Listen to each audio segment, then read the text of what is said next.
Joining me now from Boston in the US is Dr. Aziz, a surgeon who was working in Aleppo recently. Hello, thank you very much indeed for joining us. Now, what's your reaction to this announcement by Russia that humanitarian corridors are going to be created in Aleppo?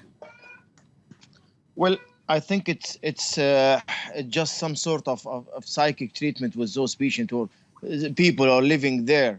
The city itself now suffering from a deficiency from everything, medications, drugs, and food, and everybody there are suffering inside the city. And this is just some sort of military action, just dealing with those people who are now Russian Air Force is now targeting everybody in Aleppo, and now just sending some humanitarian aid or corridor. I don't think that it's useful. I've been in Aleppo 3 weeks ago. The city is suffering from everything. What are they the most in need of, the civilians trapped there? There's many things. Most of the most important now, baby food, milk, and all types of food, diesel for generator because there is no electricity. There is no maintenance for ambulance. Daily basis targeting for everything's move on the ground.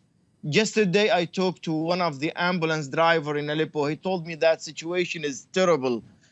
Doctors are working 24 hours in the hour, are working every time. There is a lot of injuries, patients coming to the hospitals, and they are working continuously. They are exhausted all the day.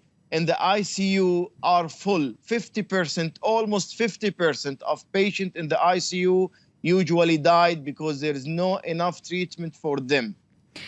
Is there anything, I'm sorry to interrupt, is there anything that ordinary people watching now can do to help people like you who work in Aleppo? Well, I don't know, I didn't catch your question, please. I was wondering if there's anything that ordinary people can do to help get more doctors to Aleppo. Well, I think raising voice just to stop this brutal action against civilians in Aleppo, I think should be done. The Syrian now inside Aleppo are desperate from everybody outside from international community. Nobody care about them. They think that somebody should do something for those people. In any way, the only way entering to the city is now totally blocked and closed. Nothing could enter to the city. No patient can be taken out of the city. Usually, previously, when we have a patient, for example, with head injury and could be sent outside for another hospital or even to the Turkish hospitals. But now, no way. These patients should stay here and should die step by step. There is no CT scan, for example. There is no neurosurgeon, for example. The number of the doctor, no more than 30 doctors are treating 300,000 per population. So there is no more than 20. You don't believe then that the government 2 years old. I'm sorry, these humanitarian corridors then, you really don't believe they're going to come into force or that they're going to help civilians get out? No, I don't think so. I don't think so. It's not the solution for the problem. If they keep that Castello Road open, it will be enough for us. No need to open safe corridor, which is not safe. It's just a frauding for those people inside the city, I think.